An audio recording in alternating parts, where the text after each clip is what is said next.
welcome to another SmackDown review here on Wrestling with Regret. My name is Alex, your self-proclaimed Queen of the Ring, and we had a pretty decent episode of SmackDown tonight, if I do say so myself. So without further ado, let's just jump into it. So we open up the show this week with the Miz and John Morrison bringing back the dirt sheet. You love to see it. And they show us a movie trailer promoting themselves to be the new tag team champions, and this was the best thing of the whole night. This was personally my favorite thing of the whole episode of SmackDown. This movie trailer that was Once Upon a Time in Hollywood meets WWE, the dirt sheet. We had appearances by Mr. Miz with the iconic meme pose. You love to see it.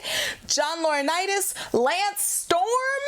Oh man, this was brilliant. The production value was insane. It was so good. This probably should have been nominated for a Slammy this year. Let's just bring back the Slammies and give this movie trailer a Slammy. This was so well done. And then you have the New Day come out, and I think I said last week that I didn't like the Miz and John Morrison winning because I wanted a real tag team to win.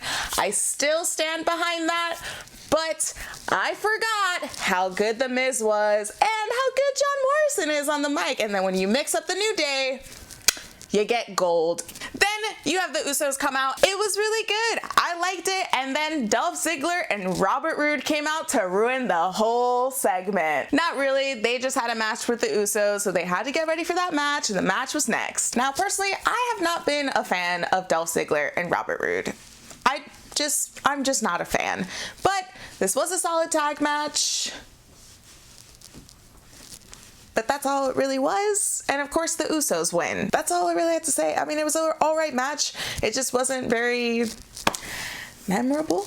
Now, throughout this whole match, we hear Michael Cole and Corey Graves talk about the dog food main event that happened last week, and they keep saying that they were going to play it back after the match, later in the night, and they eventually do. And when they do, and they're done showing the clip from that main event, we see Baron Corbin, King Corbin, storm into the production truck, starts yelling at everyone. At one point, he takes a dude who is not a wrestler. He is part of the production team, or so we think.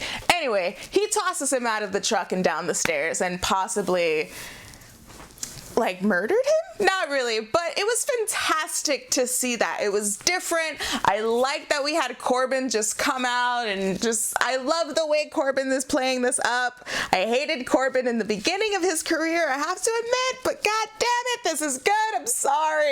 I'm sorry. King Corbin's doing a great job. Next up, we have an Elias segment, and thankfully it wasn't a full Elias segment because they didn't get into a song because Cesaro and Sami Zayn interrupted him, and they have it back and forth. And I do have to admit, Sami Zayn as this obnoxious manager is brilliant. It is so good. I'm pretty sure I said this last week's episode, but if he doesn't wrestle and he just does this manager role as perfectly as he's doing now, that's fine. I do not need to ever probably see him wrestle, although I would love to see him wrestle before I die, but for a while, he does not need to wrestle if he's gonna do this. Please bring him more clients. He is doing a phenomenal job, an absolutely phenomenal job. Way to go, Sami Zayn. But then we get into this match with Elias versus Cesaro, and it was an okay match. Elias won, which I was pretty shocked to see him win. I mean, yes, Elias deserves more wins, but I don't know. I feel like Sami has a really good, solid team with Cesaro and Shinsuke, and I feel like Cesaro should have got that win. So next, we're promoting Goldberg coming back. Goldberg coming back and having an announcement, a speech about something, about maybe who's next.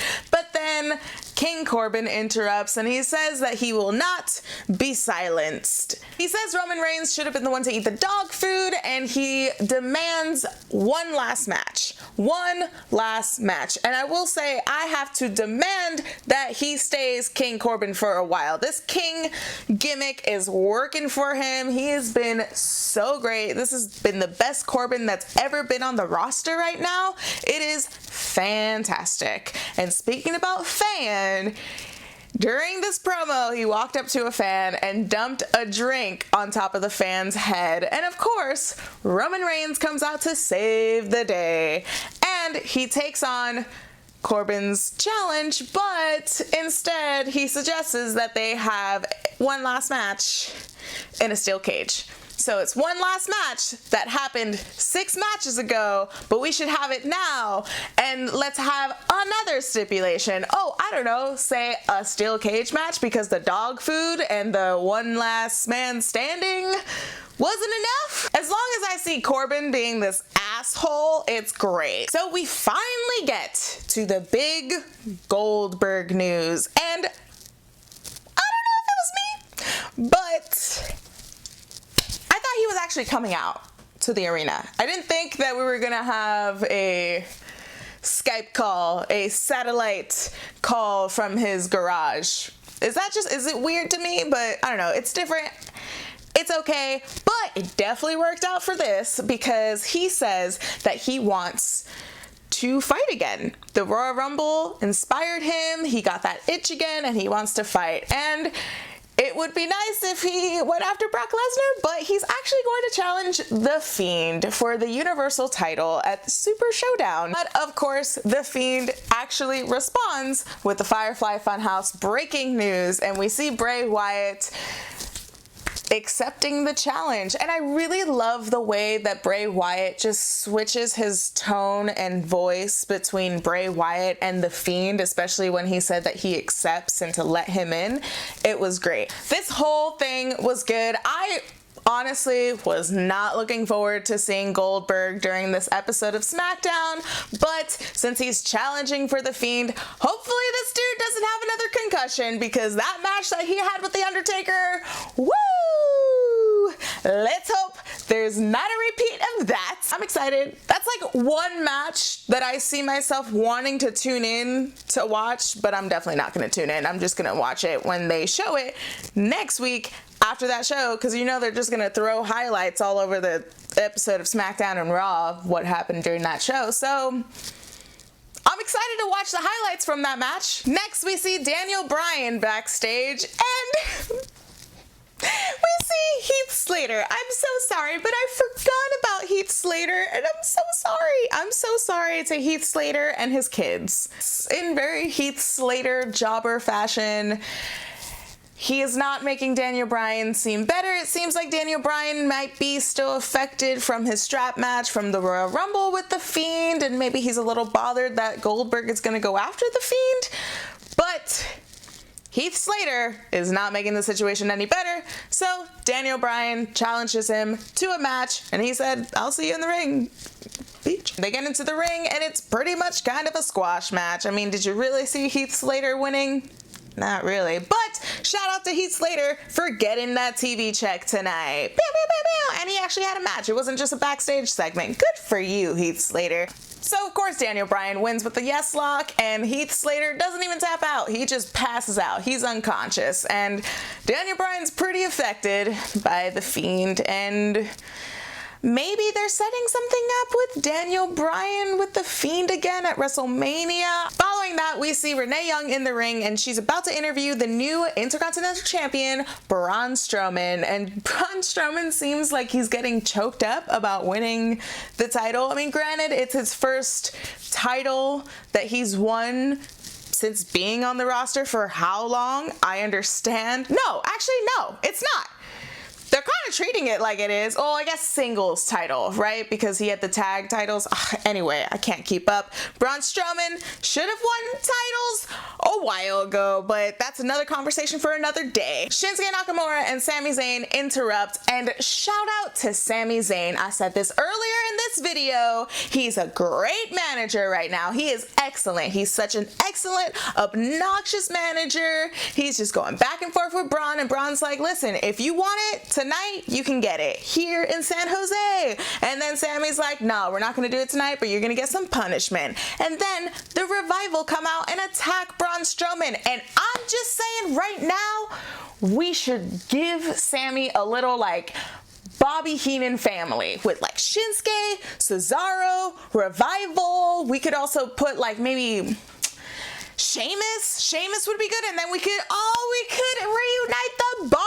Oh man, we could do that. But that would be really cool if Sami had like a little family, because he is doing a phenomenal job as a manager, and I could totally see him being the Revival's manager. It was great. But of course, Braun Strowman being all big and huge and strong, you know, 4 people couldn't take him down, so he came on top, whatever. I feel like this was Sami's episode a little bit, not too much, kind of, maybe in my heart, just in my heart. And next we have a squash match between Sheamus and Apollo Crews. And there's not much to say because this was a squash match. But at the end, Shorty G came out and attacked Sheamus, but then Sheamus gave him the big boot, and that was it. We could have gave that time to entrances. We had a women's main event, and the only entrance we got was Naomi. Now, I'm not complaining. That entrance is solid gold.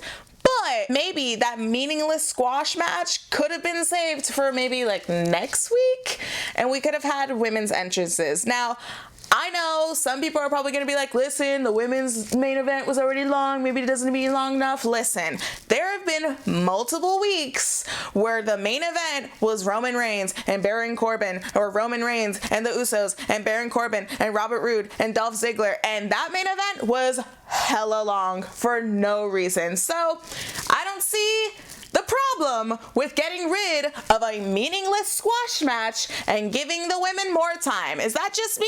I don't know.